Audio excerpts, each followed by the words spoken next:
On the 13th of November, Comoros fell to the Russian Federation after valiantly holding out for such a long time after I initially rescued them. Also, we relayed information to the Japanese of our plans to bombard shore positions of the Russians. The Japanese agreed wholeheartedly, and here they've started. Initially started just as we had envisioned, with launching sub-launched missiles, which you can see them doing here. Again, this is November 15th.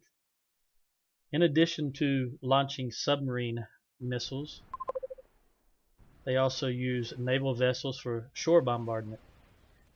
You can see they're doing a pretty good job on this Russian facility here, but also you can see the Russian anti-air units facilities here highlighting and firing and shooting down many of the Japanese missiles. Here you can see 3 of the vessels they're using to bombard that facility with.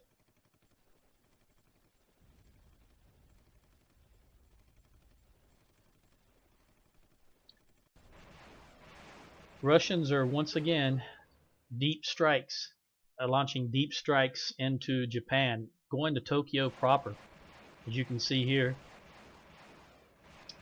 They also, Japan decided to test Russia's air defenses up to the north of their island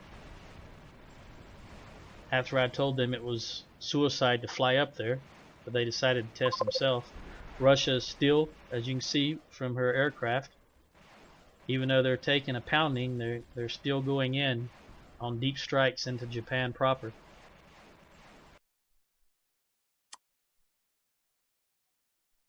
We had thermobaric weapons finally complete,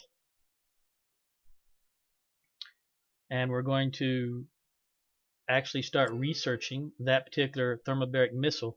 Now here, this is interesting. This is February of 2040, and Russia has started launching mech units against us. These are the first mech units that we've seen. It's been approximately a little over 5 months since my last full report, and it has become painfully obvious that we're not going to be able to stem the Soviets here. You can see all these mechs they're now sending. We're able to almost hold the line, but we cannot push it back any further than basically what you see here. Also, the Soviets have got a huge amount of troops that they're pushing down the peninsula here. You can see how many are down here. It's just our position is just not tenable. Actually, it's what we've decided. The best thing that we can do is, first and foremost, we need population. We just cannot compete with the Russians. The amount of units they're able to field, the amount they're able to produce. We've got to increase our population.